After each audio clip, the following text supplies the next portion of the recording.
Oakland Avenue. Second alarm. Structure fire. Cross streets are Park Terrace and McManus Street. TAC Alpha 4. From command. Negative 52. This is on the Delta side.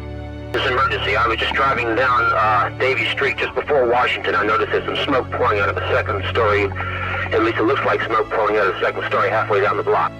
It's Battalion 2, Engine 4, Engine 7, Engine 2, Truck 4, Car 2, Davie and Washington. Davie and Washington had smoke coming from a building on Davie near Market, near the underpass. No other information available.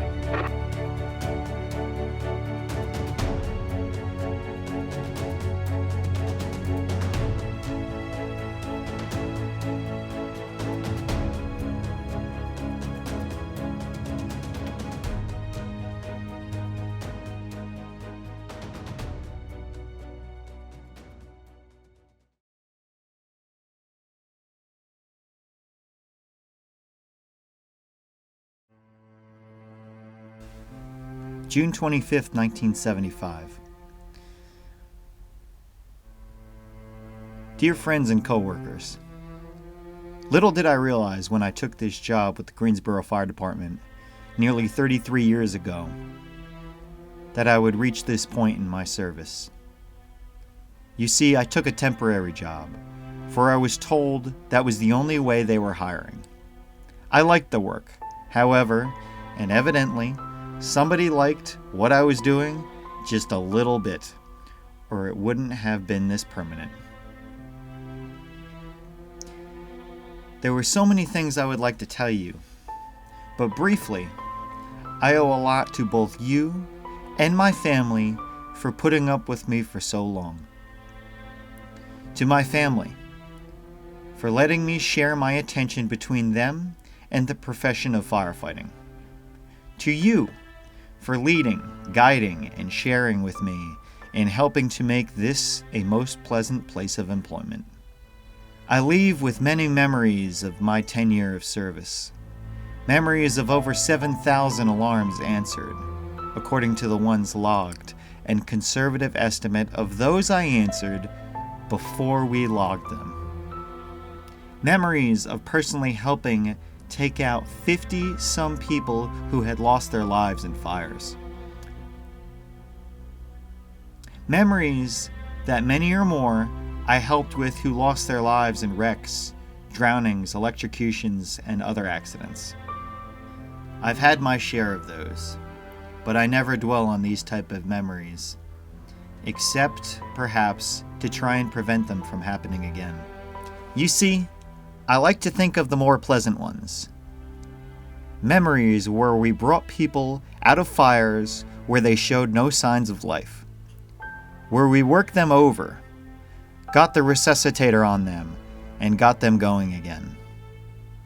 Those are the memories of service that I dig. And there are many of those. I also have memories of becoming one of the first battalion chiefs that the city of Greensboro ever had. And I'll kid you not, I wanted that. Why?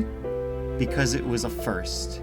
And yes, also because it denotes the growth and expansion of Greensboro. Battalion 3, where I work now, is larger than the entire city of Greensboro was when I came to work, and in a growing city like Greensboro, you can look forward to having larger areas to protect and serve. What a challenge. And I'll miss sharing it with you. Some people say they could turn their back on this job and walk away and forget it. In my case, never. You simply don't forget a third a century of your life's work that easily, if you had any interest in it at all. So, on a cold winter's night, when I hear your sirens and yelpers going on, I can see in my mind's eye the flashing red lights and hear the background din of noise of fireground activity. And I'll perhaps breathe a prayer for you and say, "Go, young men or young women," as in the case it may be then, and earn your ranks, and win your horns. For I too have traveled the road you are now on, and you are traveling, and know the battles that you fight. And now I can sleep, knowing that I am under the protection of the best fire department that anyone has ever been privileged to serve with. Best wishes and best of luck to all, and may God bless. Sincerely, Lonnie P. Sprinkle, Assistant Chief, Battalion 3, 1st Platoon. P.S. May your trucks be like an old maid, always ready to go, but never called upon.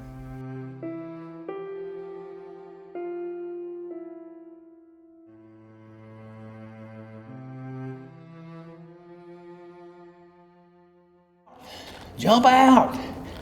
And I got on that windowsill and I said, oh my lands, I don't know where I can jump out. He said, I said jump out. And you got to do it. And it was the last day and I'd done all that training. I said, oh gracious, what am I going to do? And them guys saying, oh, I don't know where I can catch him or not. And I'm thinking, this is horrible. So all of a sudden I said, okay. Well, I said, Lord, I want this job so bad I'll die. So I jumped out, and he told me to kick my feet out, to start with. I jumped out, and my feet were going straight down, and they hit that, and they hit that, and they caught it, and he said, don't you ever jump like that with your feet straight down. What is wrong with you? And he said, get back up there. I said, oh, Lord. So I got up there the next time, and I got my feet to come halfway out, but they hit first, and then he said, get off of there. And so